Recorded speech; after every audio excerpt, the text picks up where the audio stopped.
People complain that he could have stopped it. There's no need for it to happen. How's your faith going to grow?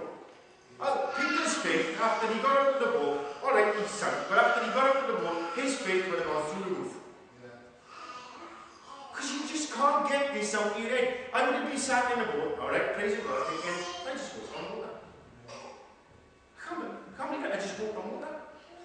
Did you see me just walk on water? Jesus, I just walked, and this is the conversation that I would have had. But see, if Jesus had stopped the storm, Peter's faith would never grow. If Jesus stops every storm that comes along in your life, you will be faithless. You won't have a trust in a God who's able to overcome every situation in your life. You know, before Jesus came into their lives, they had to encounter this sort of thing alone. But how amazing it must have been to know that now Jesus was truly with them always. See, they were fishermen. Storms like this always happened. They would, before Jesus came and called them, they would have had these storms. They would have been alone. Now Jesus is there. This is another reason why I believe the storm came. Because he wanted to show them, I'm coming to you in every storm in your life. I'm not over in the balcony. I'm not over up in the mountain. I am actually there with you in the storms.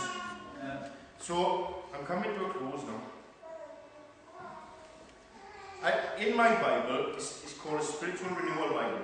And there is a key stage 6. And it's called Courage to Take a Step. And it links up with this. So I'm going to just read you what it says in here. Transforming our lives means stepping out in faith. Believing that God is able to turn even the watery depths of the ocean into a pathway towards himself and his plan for us. We may have taken other safe paths in the past and found that these didn't take us where we truly long to go spiritually. But their familiarity made us feel comfortable. But now, with our eyes fixed on Jesus, we will have to face our fear of the unknown and get beyond it. If we wait for all our fear to go away before we begin to transform our lives, we will never make significant spiritual progress. Courage isn't the absence of fear. Courage means that we take advantage of the little strength we find within us, that we find little ways to encourage ourselves, and that we stubbornly follow God's direction. It means that we find enough strength to take a step in the right direction.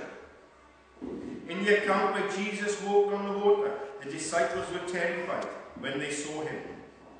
Peter called to Jesus, Lord, if it's really you, tell me to come to you by walking on water. Jesus told him to come, so Peter went over the side of the boat and walked on the water towards Jesus. Peter became terrified and began to sink, but Jesus reached out his hand and lifted him up. Peter gathered up enough courage to take one step in the Lord's direction when the Lord called to him. He ventured out into a new experience. When he got in over his head, he called out and found the help he needed. We too need only to summon the courage to take a step in the right direction. This doesn't mean that we won't feel fear or need help. It does mean that with God's help, we will make it if we step out in faith. This morning,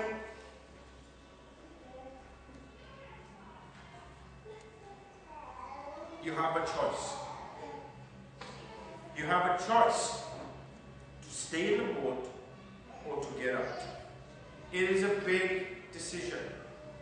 You know, when I took this job on, job being a loose word, when I took this ministry, I fought 3 months solid.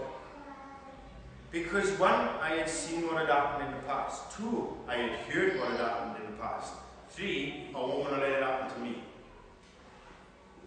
But see, when Jesus calls you to come, if I hadn't taken that step, I would never have experienced the most exciting 3 years of my life. Do you know what? In a week's time, it will be 3 years. 3 years? I can honestly say the last 3 years of my life have been the scariest, the most exciting, in the 30-something odd years of my life so far. But you know what? 3 years, my faith has grown. It's grown, it's grown, it's grown. And every day it grows, and it grows, and it grows. But you know what? For it to grow, I have to encounter, I have to encounter, I have to encounter. You want to see God manifesting power in your life? Embrace the fiery furnace. Embrace your lion's den. Because they are the times when God shows his power. They are the times when God shows his strength. And you know, you can have that faith. This morning, it's in you. It just takes, you know, very quickly.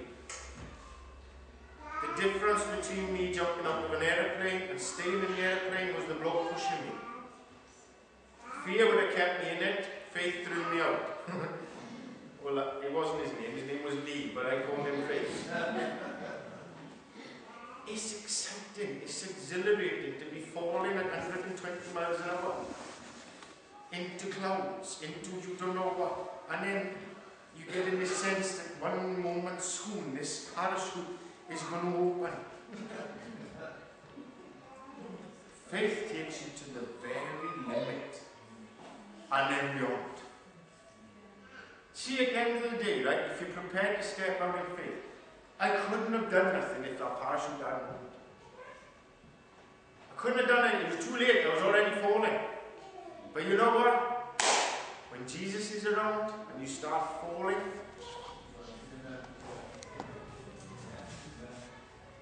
Jesus became my parachute. He became my parachute. He stopped that fall. 120 miles an hour to about 20 miles an hour in about 3 seconds.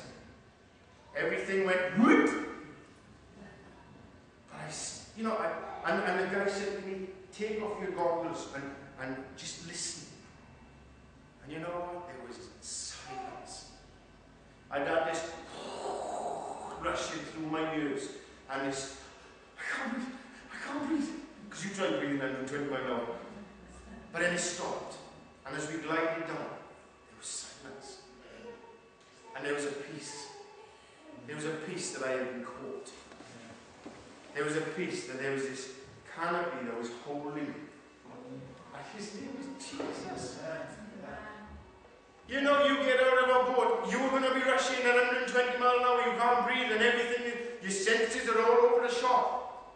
But you have Jesus as your faith. You know, like I said, we got an exciting night on Wednesday. We've got a busy 3 days coming. But it'll need you people to step out in faith. It will need you people to get on your knees and to be willing to pray for people who you don't even know. It'll be people who you love, your friends, your family who are coming. It'll take you saying, Jesus, I'll step out to the boat on behalf of these people. Whatever it takes. You know, it's the day of prayer tomorrow. For those of you who can and who are willing and who are able, I want to call it a prayer of day of fasting. There's over 50 people coming to this church who don't know Jesus, and they are spiraling out of control. Yeah. Well, let's start handing out some parachutes. Yes. Let's start showing them that Jesus is alive. You know, don't come to see J. John. Come to see Jesus. Listen to his words. And when you're in the meeting, pray. Pray like your life depended on it. Because someone else's life will depend on it.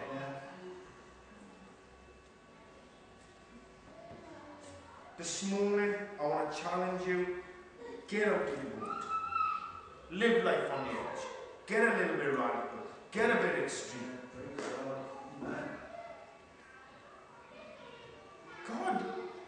God will not fail you.